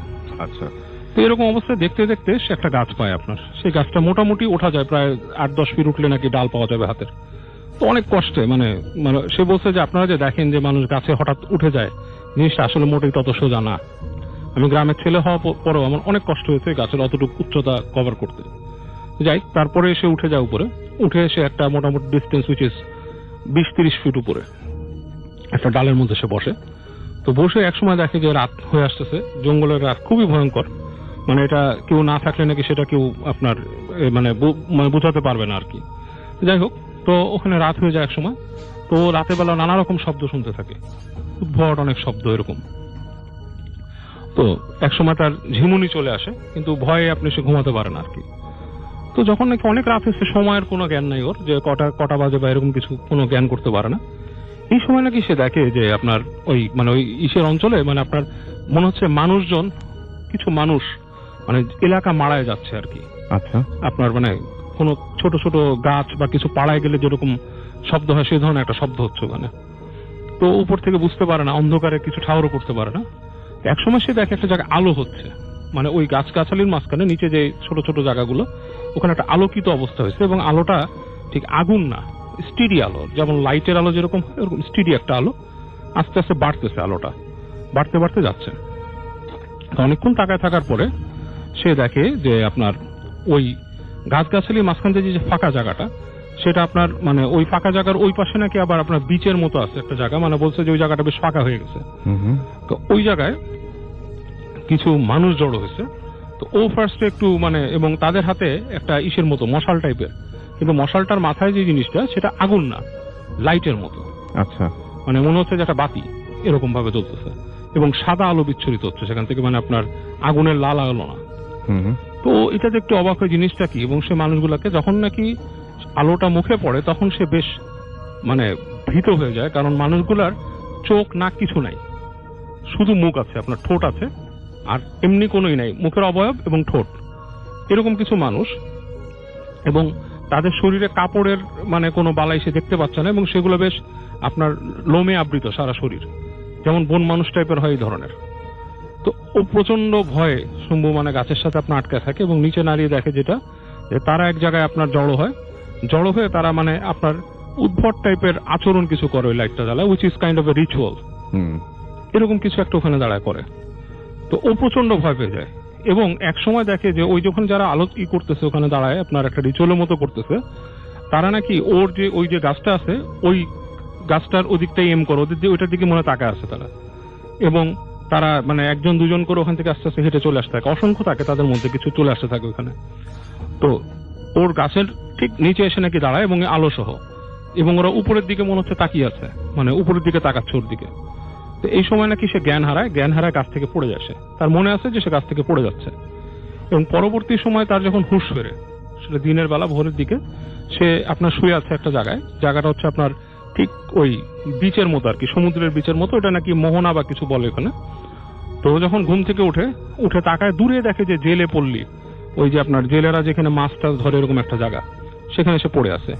এবং মানে আশ্চর্যের ব্যাপার, ও যেখানে শুয়ে আছে সেখানে অসংখ্য পায়ের ছাপ আছে, ওর ওই যেখানে পড়ে আছে তার থেকে ওই যে বন পর্যন্ত অসংখ্য পায়ের ছাপ আছে, এবং পায়ের ছাপগুলো ও যেটা বলছে যে মানে একটু অস্বাভাবিক, মানে নট নেসেসারি লাইক মানুষের পা যেরকম নরমাল সাইজের সেরকম না, বেশ লম্বা লম্বা পায়ের ছাপ।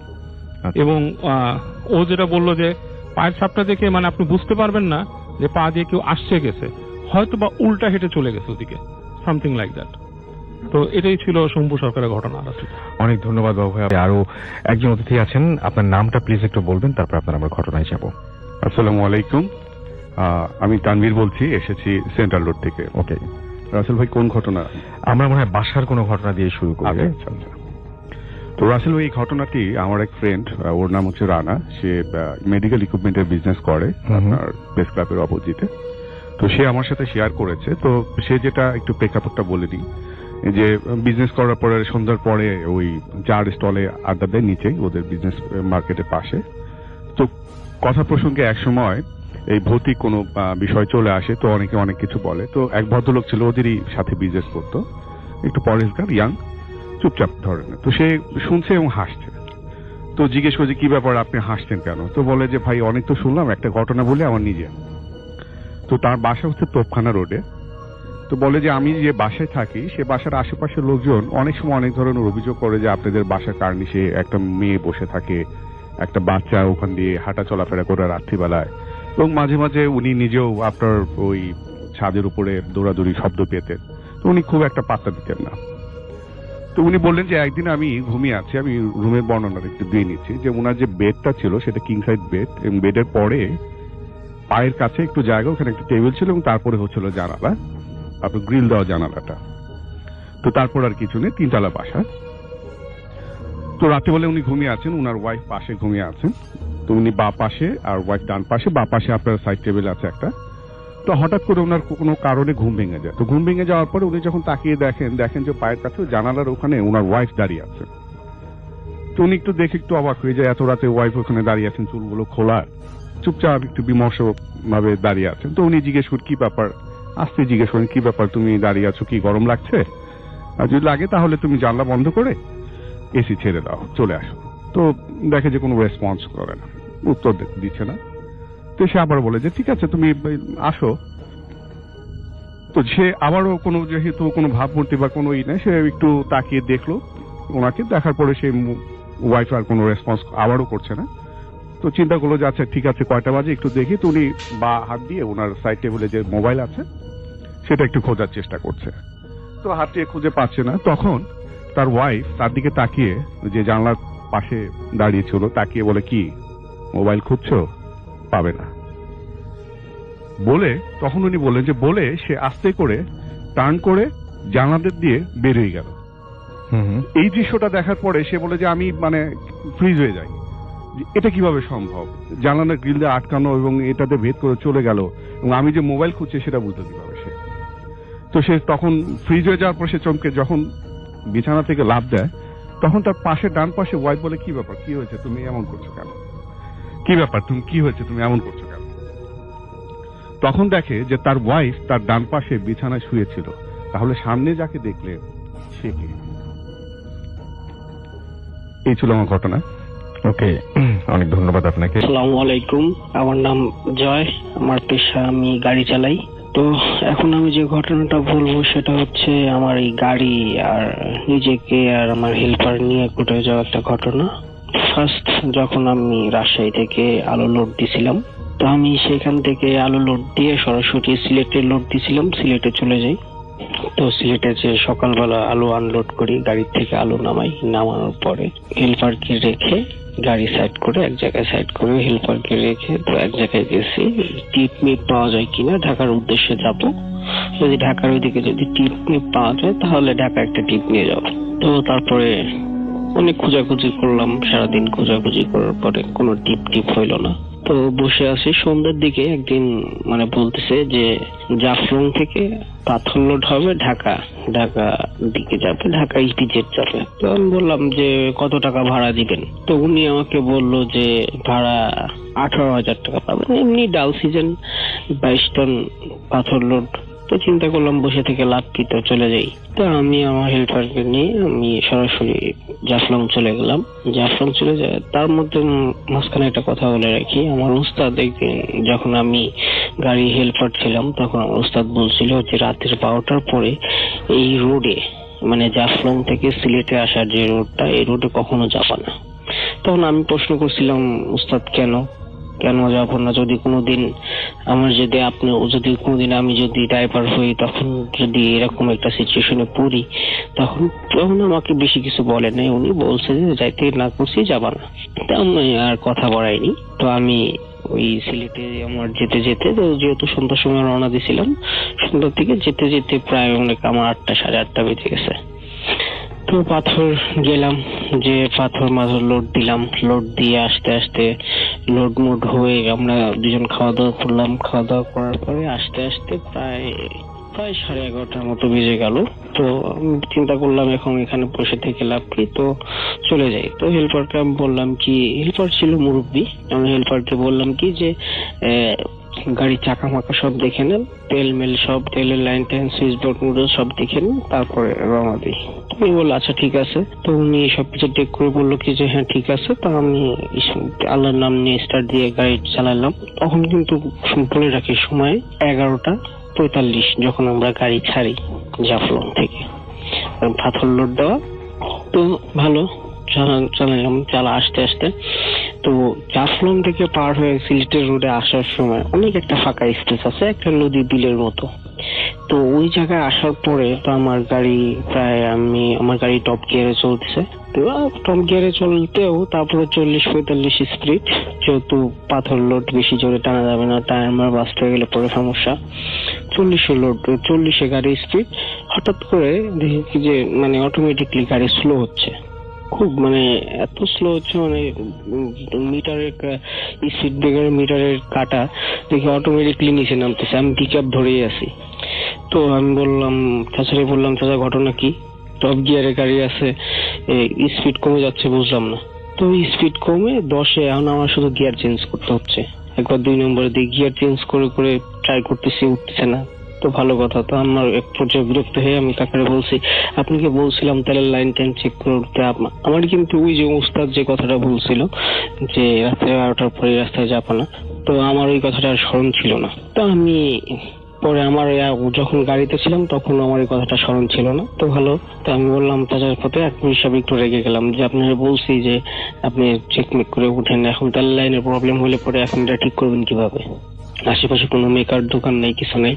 তো বলছি আচ্ছা ঠিক আছে। তো গাড়িটা ব্রেক করলাম, সাইড করে একটা মাইল স্পিড ব্রেকারের সামনে ব্রেক করলাম। ব্রেক করার পরে তো ওইখানে ব্রেক করার পরে বনেট তুলে দেখলাম তেলের লাইন সব ঠিক আছে, তেল ট্যাঙ্কি ফুল। তো বুঝলাম না প্রবলেম কি। তো আমি আবার আমার ওই যেখানে গ্যারেজ গাড়ি যেখানে ওই বনপাড়া, সেখানে ফোন দিলাম। ফোন দিয়ে বললাম কি যে এরকম প্রবলেম হতেছে। না, এরকম তো প্রবলেম হওয়ার কথা নেই, হয়তো কোনো প্রবলেম হলে গাড়ি বন্ধ হয়ে যাবে, তো অটোমেটিকলি স্পিড কমে যাবে, এটা তো হয় না। আচ্ছা, আবার স্টার্ট দিলাম, গাড়ি স্টার্ট দিয়ে চালালাম। চালানোর পরে দেখতেছি কি আবার এখন ঠিক আছে, গাড়ি চলতেছে। আবার 1 কিলো যাওয়ার পরে থেকে অটোমেটিকলি স্পিডে মানে মাইল স্পিডে কাটা নেমে যাচ্ছে, গাড়ি স্লো হয়ে যাচ্ছে। বিভ্রান্তিকর ব্যাপার স্যাপার, বিভ্রান্তি পড়ে গেলাম। তখন আমি বললাম চাচা আসলে এটা সমস্যাটা বুঝতে পারতেছি না। তখন দেখলাম সামনে মানে গ্লাস দিয়ে দেখলাম যে অনেক বয়সী একটা লোক, প্রায় 60-70 তো হবে, এরকম বয়সী একটা লোক, মানে হাতে করে আপনার ওই আগে পোস্টম্যানরা যে ওই যে লাঠির ভিতরে যে লাঠি ব্যবহার করতো না, লাঠি ঘাড়ের ভিতর দিয়ে, লাঠির আগায় একটা লুঙ্গির মধ্যে মানে একটা টুকলা আর কি লুঙ্গির মধ্যে পেঁচানো। তো আমার মানে গাড়ি সিগন্যাল দিচ্ছে, তো আমি গাড়ি থামাইছি। ওখানে মানে স্পিড ব্রেকার আছে, তো ওইখানে গাড়ি থামাইছি, ওইখানে উনি দাঁড়ায় আছে। তো আমি বললাম কি যে পরে ওই চাচা ঘুরে আমার মানে আমি যে সাইডে বসে আছি ডান সাইডে, সেই সাইডে আসছে, এসে বলছে কি বাবা আমাকে একটু সামনে নামাই দিবা, আমি হাইটে যাইতে পারছি না, আমার প্রবলেম হচ্ছে, তুমি যদি একটু সামনে নামাই দাও তাহলে আমার উপকার হয়। তো আমি বললাম কি আচ্ছা ঠিক আছে চাচা উঠেন। তো উনি গেট খুলে উঠছে। এর মধ্যে আমার হেল্পারের সাথে আমার কোনো কানেকশন নেই। হেল্পার দেখি সিটের মধ্যে ঘুমাচ্ছে, ওর সঙ্গে কোনো কানেকশন নেই। উনি উঠছে, ওঠার পরে এই ইঞ্জিন বনেটের উপরে বসে আছে। তো বসে থাকার পরে তো আমি চালাচ্ছি।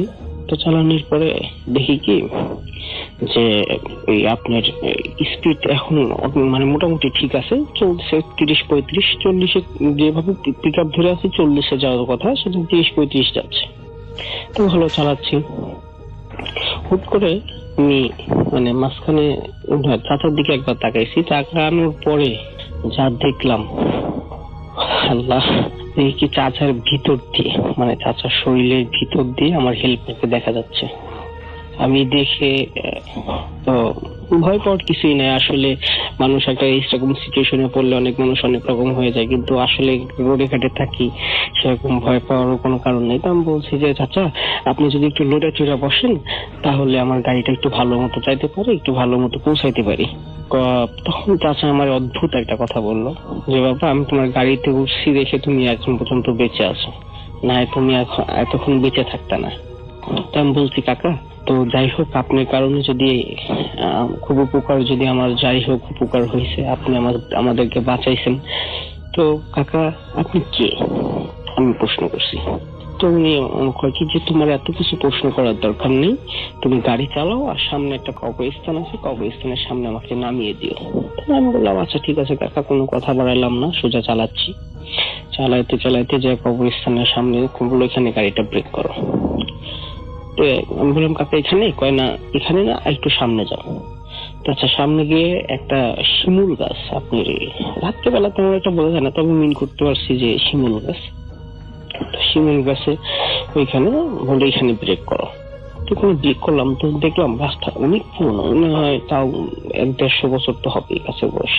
বলে এখানে ব্রেক করো, আমি এখানেই থাকি, আর কখনো রাত্রে এদিক থেকে গাড়ি নিয়ে আসবে না। আচ্ছা ঠিক আছে, সামনে একটা প্রবলেম আছে, সামনে একটা ভাঙা আছে, ওই ভাঙার ভিতরে যদি কোনো প্রবলেম হয় তাহলে এই যে তোমার যে ডান পাশে যে দেখবা, মানে যখন প্রবলেম হবে তখন ডান পাশে দেখবা একটা লাঠি আছে, লাঠিটা ধরে থাকবা। তো কাকা নিয়ে চলে গেল, তো আমি ডান পাশে তাকালাম, দেখলাম কিছুই নেই। আমার ডান পাশে তো গ্লাস, লুকিং গ্লাস, আপনার ট্রাকের যে গ্লাস এগুলো। তো ভাঙার মধ্যে গেলাম, ভাঙার মধ্যে যাওয়ার পরে ওই ভাঙা মানে ওই জায়গা থেকে ওই ভাঙাটা প্রায় 2 কিলোমিটার, 2.5 কিলোমিটার হবে। গেলাম ভাঙা পর্যন্ত, যে দেখি যে আসলে ওখানে কিছুই নেই। ভাঙা পার হয়ে চলে আসলাম, আসার পরে ক্যান্টনমেন্ট পার হয়ে এসে পরে সিলেটে এসে গাড়ি ব্রেক করলাম। ব্রেক করার পরে আমি দেখলাম আমার হেল্পার ঘুমাচ্ছে। ঠিক আছে, হেল্পার ঘুমাতে কাকারে ডাক দিলাম, কাকা এরকম এরকম ঘটনা হয়েছে, আপনি কি দেখছেন? কয় না তো, আমি তো কিছু দেখিনি, কিছু জানি না। তখন বললাম আচ্ছা ঠিক আছে। তো ওকে সারা রাত গাড়ি চালায় ঢাকা আসলাম। ঢাকা আসে আমি আনলোড করলাম। আনলোড করে এসে ওই যে আমি গাড়ি চালানো ছেড়ে দিছি, আজও গাড়ি চালাই না, এই একটা কারণে। যাক, আপনাদেরকে এই কথাটা শেয়ার করলাম। রাসেল ভাই, আর আপনাকে অনেক থ্যাংক ইউ, ধন্যবাদ। আর একজন নতুন অতিথি জয়েন করেছেন আজকে, ফার্স্ট টাইম ঘুরতে তিনি। আমরা শুনবো তার ঘটনা। আপনার নামটা একটু প্লিজ বলবেন এবং আপনি জানাবেন যে আপনি কোথা থেকে এসেছেন। থ্যাংক ইউ রাসেল ভাই, আমি মোহাম্মদ রিয়াদ, আরসি মিরপুর থেকে। ওকে, চলে যাই আপনার ঘটনায়। আচ্ছা, আমি যে ঘটনাটা শেয়ার করবো সে ঘটনা হলো আমাদের মিরপুরের 1 নম্বরে একটা গার্মেন্টসের ঘটনা। তার ঘটনাটা শুরু এপ্রিল মাসের 25 তারিখে। তো আমি সরাসরি ঘটনায় চলে যাই। তো ঘটনার শুরুটা এমন, একটা গার্মেন্টসের 5 তলা অনেক বড় একটা গার্মেন্টস মিরপুরের, আমি নামটা বলতে পারতেছি না সিক্রেট কারণে। আর ঘটনাটা শুরু হলো, সবাই কাজ করতেছিল ফ্লোরে। তো কাজ করা অবস্থায় হঠাৎ করে একটা মেয়েকে একটা থাপ্পড় মারা হয়। তো কে থাপ্পড় মারে কেউ দেখে না, অদৃশ্য, কিন্তু থাপ্পড় শব্দ আশেপাশে কয়েকজন শুনে এবং কিছুক্ষণ পর মেয়েটার প্রচন্ড জ্বর হয়। তারপর মেয়েটাকে ছুটি দেওয়া হয়, সেদিন আর কোনো ঘটনা ঘটেনি। সেকেন্ড ডে সবাই আসে, অফিসে কাজ করে। ঠিক যখন 11টা বাজে একটা মেয়েকে খুঁজে পাওয়া যাচ্ছিল না। তো খুঁজে পাওয়া যাচ্ছিল, কোথাও পাওয়া যাচ্ছে না, সবাই খোঁজাখুঁজি করে, কোথাও পায়নি এবং মেয়েটাকে আসতে দেখা গেছে।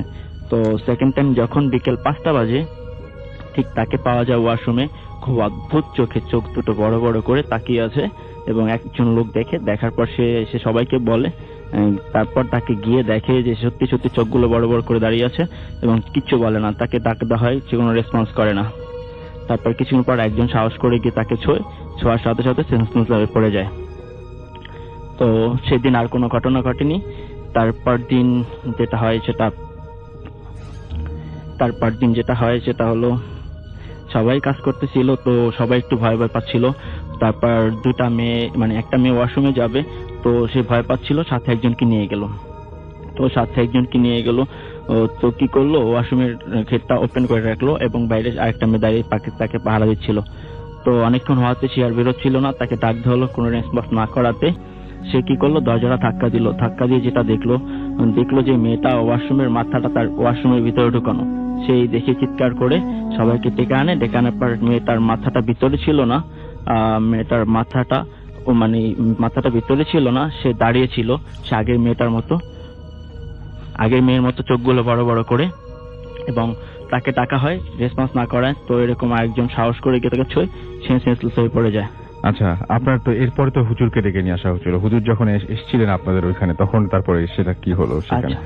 তারপর হুজুর আসার পর পুরো ফ্লোর পরিদর্শন করার পর সেই বাথরুমে ঘটনা 2 বার হয়েছিল, সে ফু দেয়। ঘটনা শুরু হয় গিয়ে ভিতরে শুরু হয়, ঠিক ফু দেওয়ার 2 মিনিট পরই শুরু হয়। সবাই কাজ করতেছিল, হঠাৎ করে একটা মেয়ে দাঁড়িয়ে যায় এবং নিজের গাল নিজে থাপ্পড় মারে। সেকেন্ড টাইম হাওয়ায় ভেসে সে উপরে উঠে পর ধাম করে মাটিতে পড়ে যায়। এই থেকে সবাই তার কাছে যায়, কিন্তু যে তাকে ধরে তাকে সে মারধর করে। এখনো কি সমস্যা আছে এখানে? না, এখনো ওরকম সমস্যা নাই, বাট ছিল কিছুদিন আগে। তো তারা নাকি বড় কোনো হুজুর কোন ডেকে টবাই করে ঠিক করছে প্রবলেম। ওকে, ঘটনাটা আপনি যেভাবে বলেছিলেন এখানে আমরা সেভাবে পেলাম না জিনিসটা, আপনি অনেক মনে হয় নার্ভাস। আমরা পরবর্তী অতিথির কাছে যাই এবং তার কাছ থেকে ঘটনা শুনি, এবং তিনি যে ঘটনাটি বলবেন সেটি বেসিক্যালি সেই ঘটনাটা হচ্ছে অস্ট্রেলিয়ায় ঘটেছে এবং একটু অদ্ভুত টাইপের একটা ঘটনা। আমরা সেই ঘটনাটা শুনবো। আপনি প্লিজ একটু আপনার নামটা বলবেন এবং আপনি কোথা থেকে এসেছেন, তারপর আপনার ঘটনা শুনবো আমরা। থ্যাংক ইউ রাসেল ভাই, আমি হৃদয় বলছি। আমি এসেছি ইন্ডিয়া রোড ফার্মগেট থেকে। তো সরাসরি আমি ঘটনায় চলে যাচ্ছি। ঘটনাটি ঘটে আমার কাজিন সাইমনকে নিয়ে অস্ট্রেলিয়ার সিডনিতে 2008 সাল এপ্রিল মাস। তখন ওখানে প্রচন্ড শীতকাল, তাপমাত্রা প্রায় 3 থেকে 4 ডিগ্রি সেলসিয়াস। কাজিন সাইমন সহ তাদের 3-4 জন ফ্রেন্ডরা মিলে ডিসিশন নেয় যে কিছু একটা অ্যাডভেঞ্চার করা। তো অ্যাডভেঞ্চার করতে করতে হঠাৎ করে একজন বলে যে সিডনি থেকে 3-4 কিলোমিটার দূরে উলঙ্গন নামক একটি জায়গা আছে এবং সেখানে একটি প্রাচীন চার্চ আছে এবং মানে গ্রিকদের আন্ডারে, এবং মানে গ্রিকদের আন্ডারে চার্চ আছে। তো চার্চের পাশে একটা পুরনো কবরস্থান রয়েছে। তো তারা ডিসিশন নেয় যে এটা ঠিক আছে, তো ওখানে যাওয়া যাক। তো তারা সিডনি থেকে লং ড্রাইভ করে সেখানে যায় রাত 2:30টার দিক দিয়ে। সেখানে গিয়ে তারা ওই কবরস্থানের ভেতরে ঢুকে প্রায় 10 মিনিট হাঁটার পর তারা একটা বাচ্চা কবরের কাছে এসে তারা 4 জন ভয়ে থমকে দাঁড়ায়। তারা 4 জন মিলে দেখতে পায় যে কবরস্থানের মাথার কাছে থাকা একটি ক্রসে, এবং সেই কবরটা ছিল বেশ পুরনো, প্রায় 80-90 বছর আগেকার, এবং সম্ভবত সেটি একটি বাচ্চার কবর। হ্যাঁ, তো তারা সেটা দেখে সেই কবরটাতে তারা লক্ষ্য করে একটা অবয়ব ভেসে উঠছে, এবং কালো একটা অবয়ব, এবং চোখ দুটো সম্পূর্ণ কালো। এবং জনি ভাই সেখান থেকে বলে যে সাইমন, তোমার হাতে থাকা সেই টর্চ লাইটটা ওই ক্রস বরাবর ধরো, দেখো তো কিছু দেখতে পাও কিনা। ঠিক আমার ওই সাইমন ভাই টর্চ লাইটটা নিয়ে ক্রস বরাবর ধরলো, কিন্তু কিছুই দেখতে পেল না। কিন্তু যখন নাকি টর্চটা বন্ধ করা হয়, ওই ফেসটা আবারও ভেসে ওঠে। এটা তো দেখে তারা সবাই ভয় পেয়ে যায় এবং সৃষ্টিকর্তার নাম নিয়ে তারা দ্রুত ওই কবরস্থান ত্যাগ করে। তো তারা হাঁটতে হাঁটতে লোকালয়ের দিক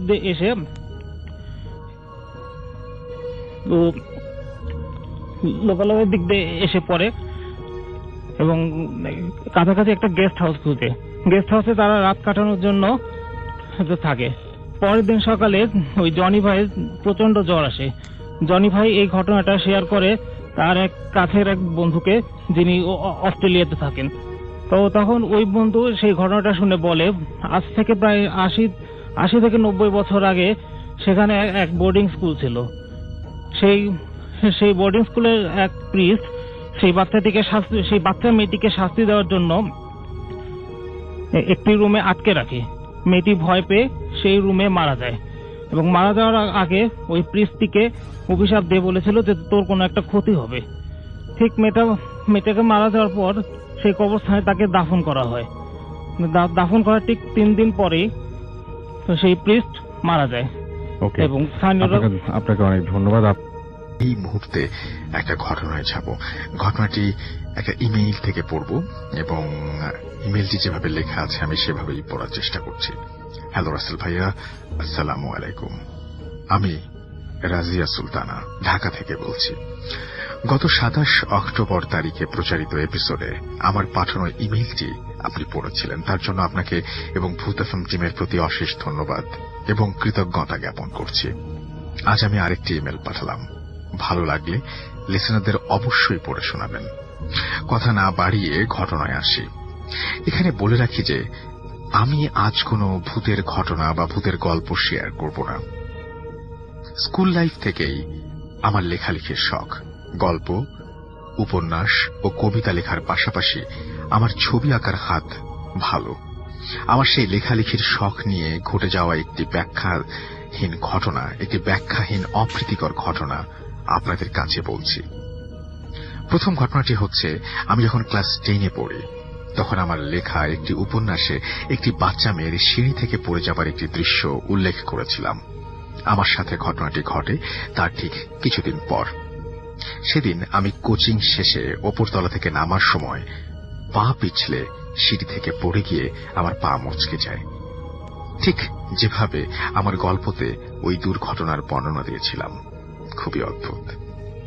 এবার বলছি দ্বিতীয় ঘটনা। 2015 সালে আমার ছোট আন্টির স্টুডেন্ট ভিসা নিয়ে মালয়েশিয়াতে যাওয়া এবং তার স্বপ্ন পূরণের পটভূমি নিয়ে আমি একটি গল্প লিখেছিলাম। কাহিনীর অংশ হিসেবে সেখানে আমি মূল গল্পের চরিত্রের ডেঙ্গু হবার বর্ণনা করেছিলাম। গল্পটা লিখে শেষ করার বেশ কিছুদিন পর আমি জানতে পারলাম আমার সেই ছোট আন্টি তার একটি বিশেষ কাজের জন্য 3 দিনের ছুটিতে ঢাকায় আসছেন। আমরা বেশ খুশি হলেও ব্যাপারটা মোটেও আনন্দের ছিল না, কারণ ততদিনে আন্টির ব্রেস্ট ক্যান্সার ধরা পড়েছে। তাই তার চিকিৎসার জন্য বছরখানিক ছুটি নিয়ে তার ক্যাম্পাসে দরখাস্ত করলেন এবং বর্তমানে তিনি সম্পূর্ণ সুস্থ মালয়েশিয়াতে ফিরে গেছেন। আরেকটি সেমিস্টার বাকি আছে তার। আমার আন্টিকে দেখলে আমি এখন এক ধরনের অনুতাপ বোধ করি। কেন আমি গল্পটা লিখতে গিয়েছিলাম?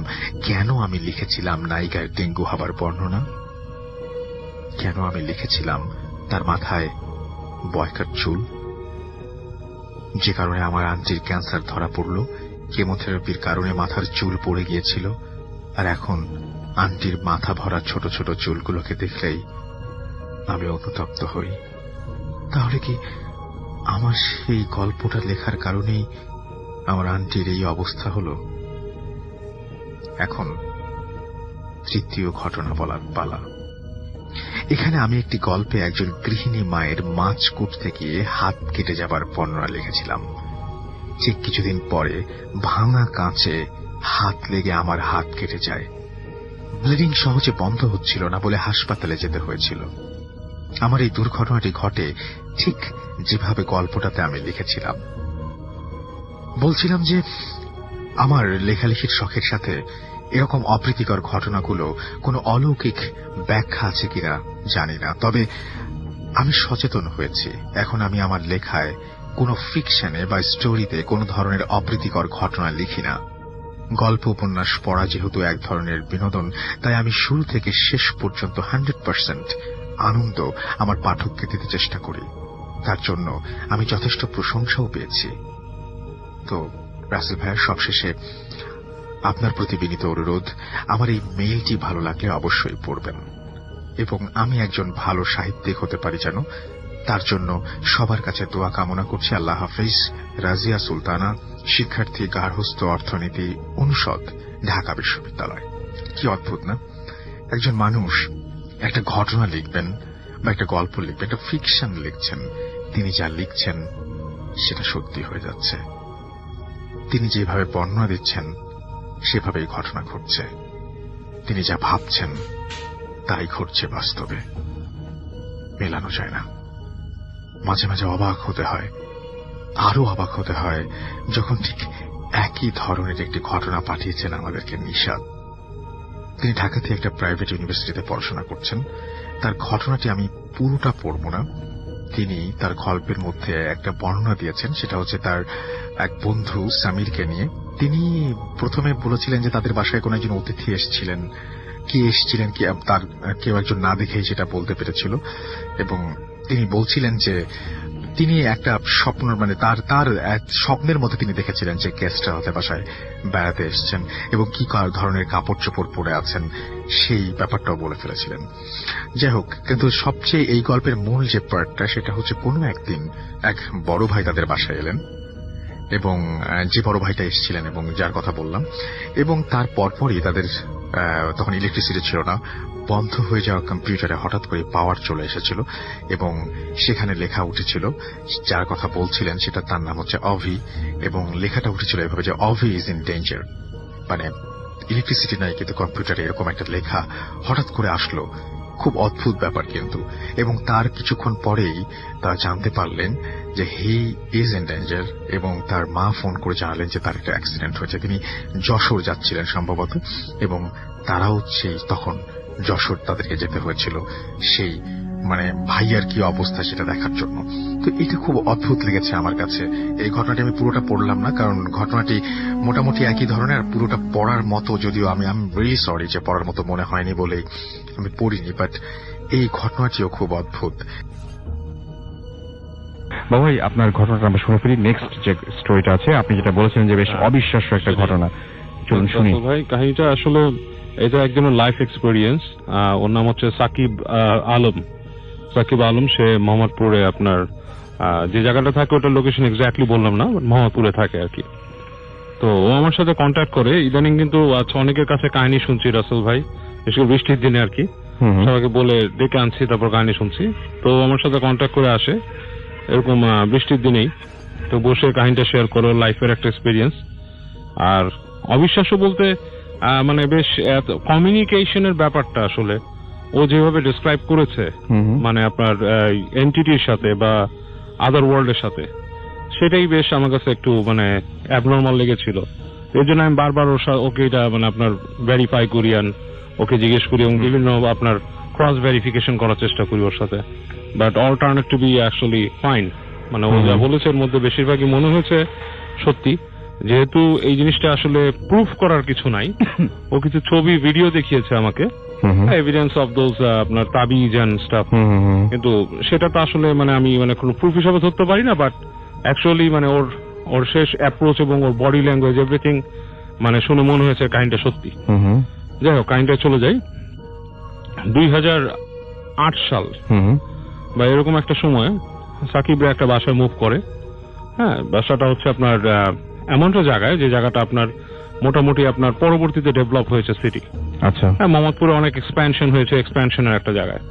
তো ওই জায়গাটা ওর খালার বাড়ি ছিল এবং জায়গাটাতে নাকি অ্যারাউন্ড আপনার আরো আগে, তারও 10-12 বছর আগে ওটার নির্মাণ কাজ শুরু হয় এবং ওই সময় কেবল সদ্য নির্মাণকৃত বিল্ডিং, মানে বেশ লম্বা সময় নিয়ে বিল্ডিংটা তৈরি হয়েছে আর কি। ওকে।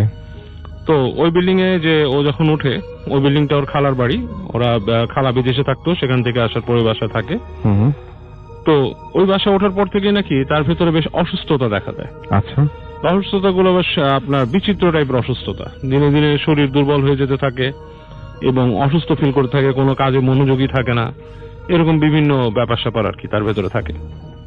তো এটাতে ওর বাবা একজন চিকিৎসক, তো বাবার সাথে কথা বলে, তো বাবা বিভিন্ন রকম চেক করে দেখে এবং তো টেস্ট করে দেখে তার ভেতরে আসলে কোনো সমস্যা পাওয়া যায় না, মানে হি ইজ কমপ্লিটলি ফাইন। হ্যাঁ, আচ্ছা, কিন্তু ওই প্রবলেমগুলো ফেস করে। তো যেটা ফেস করতো, বিছানায় শুয়ে থাকলে আপনার মূলত সারা শরীরে কেউ খোঁচাচ্ছে সুই দিয়ে, প্লাস কোনো কিছু কামড় দিচ্ছে, ছোট ছোট পিঁপড়া বা জাতীয় কিছু, বাট বিছানা চেক করলে কিছুই পাওয়া যেত না। হ্যাঁ, এরকম কিছু কাণ্ড করতে থাকে। পড়াশোনা অমনোযোগী হয়ে যায়, পড়াশোনা করতে পারে না, মন বসাতে পারে না এরকম। আচ্ছা, এবং ওর রুমের মধ্যে মানে একটু মানে আশ্চর্য কিছু ফিলও করে, যেমন রুমের মধ্যে কেউ চলাফেরা করতেছে, এরকম কিছু একটা ব্যাপার স্যাপার। তো একদিন ও ফার্স্ট যখন নাকি আপনার কমিউনিকেশনের ব্যাপারটা হয়, ও শুয়েছিল বিছানায়। তো দুপুরের দিকে মানে আলো কমে গেছে আর কি, আলো আধারি রুমের ভেতরে। এরকম সময় শুয়ে ও ফিল করতে থাকে কেউ একজন মনে হচ্ছে ও রুমে দাঁড়িয়ে দেয়ালের মধ্যে কোনো বল মারছে, টেনিস বল মারছে, সেটা বাউন্স করে আবার ধরছে আর কি, ক্যাচ করছে। আপনার একটা খেলা খেলছে আর একটা দেওয়ালে বল মেরে সেটাকে আবার ক্যাচ করা আর কি, এরকম। এবং এটা মানে র্যাপিডলি ওর মাথার মধ্যে একটা প্রেশার ফেলা শুরু করলো আর কি। হ্যাঁ, তো সে তারপর যে বুঝলো যে কেউ একজনের সাথে কথা বলার চেষ্টা করতেছে। কথা বলাটা এরকম যে, তুমি আমাদের সাথে চলো, এখানে থেকে কি করতেছো, হ্যাঁ, আরেকটা ভিন্ন জগৎ আছে, এখানে থাকার কোনো মানে হয় না, এই ধরনের কিছু ব্যাপার স্যাপার আর কি। আচ্ছা, তো প্রথম দিন এই কথাগুলো সে কিভাবে শুনতে পাচ্ছে? ও শুনতে পাচ্ছে মনে হচ্ছে যে ওর সাথে কেউ একজন কমিউনিকেট। ও তখন চোখ বন্ধ করে শুয়েছিল। আচ্ছা, ওকে। বাট সে ঘুমের মধ্যে ছিল না, সে আপনার মানে জেগেই ছিল, জাগরণ অবস্থায় আর কি। চোখ বন্ধ করে মনে হচ্ছে যে ওর রুমের মধ্যে কারো উপস্থিতি বুঝতেছে। যখন চোখ খুলছে দেখছে কেউ নাই। আচ্ছা, আলো আধারি রুমের ভেতরে, কিন্তু ওর কাছে স্পষ্ট মনে হচ্ছে কেউ একজন বল দিয়ে খেলতেছে দেওয়ালের ভেতরে। জিনিসটা জাস্ট লাইক দ্যাট, একটা শব্দের মতো হচ্ছে বোধহয়, এবং ওর সাথে মাইন্ডের ভেতরে কেউ কথা বলছে।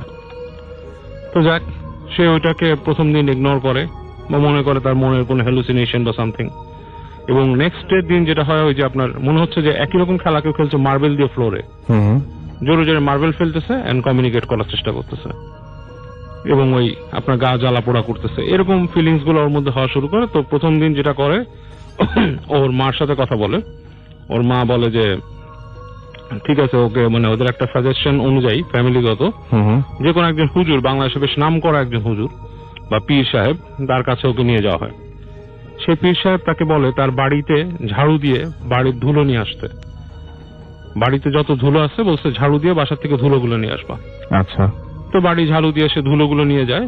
পীর সাহেব কি করে, ওই ধুলোগুলোর মধ্যে কিছু একটা পড়ে দেয়, পড়ে তাকে 4টা পেরেক আনতে বলে, ওই পেরেকটাও পড়ে দেয়, মোড়ে বলে তোমার রুমের চারপাশে 4টা লাগাবা আর এই ধুলোগুলো একটা পোটলা করে ওই পেরেকের সাথে লাগাই দিবা। ওকে।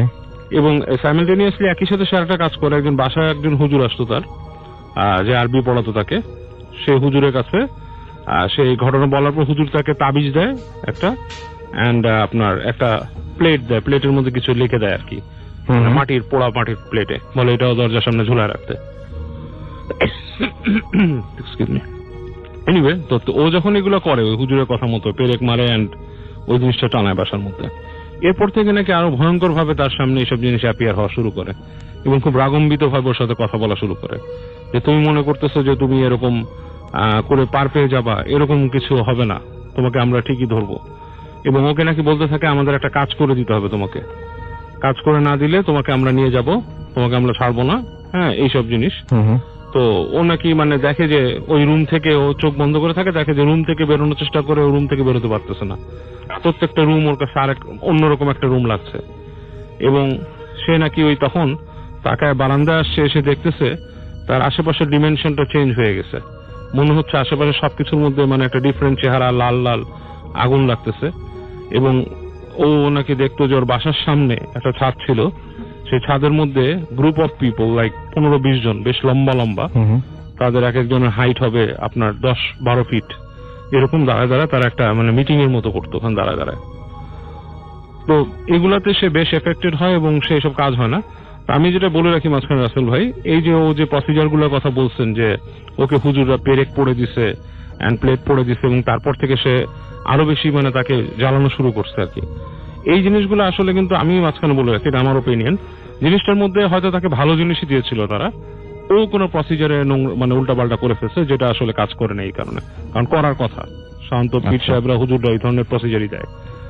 তো এনিওয়ে, তো এরপরে যেটা হয় যে ওদের কাছে শোনে যে ওই বাড়িতে নাকি একসময় একজন সাধু এসেছিল আর কি, মানে মানে আপনার পুরোহিত টাইপের, তিনি নাকি কিছু এখানে চেষ্টা করছিল আর কি, আপনার কিছু প্রসিজার, এই বাড়িতে কিছু জিনিসপত্র হতো নির্মাণের সময় আর কি, তখন নাকি কি কি করে গেছিল এই বাড়ি তৈরি হওয়ার পর। তো তার কাছে একজন যেটা সাজেস্ট করে কিন্তু সে যায় না, ইনস্টেড অফ দ্যাট সে যেটা করে একজন এরকম একজন হুজুরকে তারা পায়, যিনি এসে আপনার ওইখানে বসে তার সাথে ই করে আর কি, আপনার একটা আসন দেয় আর কি, যেটাকে বলে মানে কাইন্ড অফ লাইক সে একটা সাধনায় বসে আর কি, ওখানে বসে বসে সে তার ওই হুজুরের কাছে কিছু জিন ছিল, তিনি জিন দিয়ে কাজ করে। তো যেটা পায় ওদের ছাদের উপরে নাকি আপনার ট্যাঙ্কির পাশে একটা জায়গা থেকে, মানে ছাদের একটা কোণা থেকে একটা তাবিজ বের করে নিয়ে আসে, এন্ড আরেকটা তাবিজ বের করে হচ্ছে আপনার মাটির নিচ থেকে, সেটা আর কি উনি বসে থাকে রুমে, কিন্তু উনি এরকম হাত দেয়, দেখে হাতের মধ্যে একটা মুঠোর মধ্যে একটা আপনার তাবিজ চলে আসে, মাটি অনেক হাতে মাখানো, সেটা নাকি মাটির তল থেকে পায়। আর ওর যে ম্যাট্রেস, সেই ম্যাট্রেসের ভেতরে নাকি একটা তাবিজ পায়, এবং সেগুলা মানে বিভিন্ন রকমের মানে আপনার কিছু কথা লেখা, সেগুলা মানে অক্ষরগুলো আরবি বাট উল্টা পাল্টা, মানে হাইরোগ্লিফিক টাইপের লাগলো আমার কাছে দেখে, ও আমাকে দেখাচ্ছিল লেখাটা। এনিওয়ে, তো এই জিনিসটা হওয়ার আগে নাকি সে ভয় পাইছিল, একদিন ওই ম্যাট্রেসে শুয়েছিল, হঠাৎ সে দেখে যে কিছু একটা বড়, একটা ইঁদুরের চেয়ে বড় কিছু একটা ছুটে এসে তার ম্যাট্রেসের তল দিয়ে চলে যায় এবং মানে ম্যাট্রেসটা আপনার মানে ওঠানামা শুরু করে দেয়, দোলা শুরু করে, মাটি যেরকম কাঁপে সেরকম। তারপরে হুজুর এসে প্রসিজার করে এবং এগুলো বের করে আর কি। তো বের করার পর থেকে নাকি এখন ওই বাসায় কিছু দেখা যায় না, বাট বাসার নিচে নাকি এখনো অনেকে দেখে যে এরকম ভোর রাতে হাঁটাহাঁটি করতেছে বাসাটার নিচে। ওকে, অনেক ধন্যবাদ আপনাকে।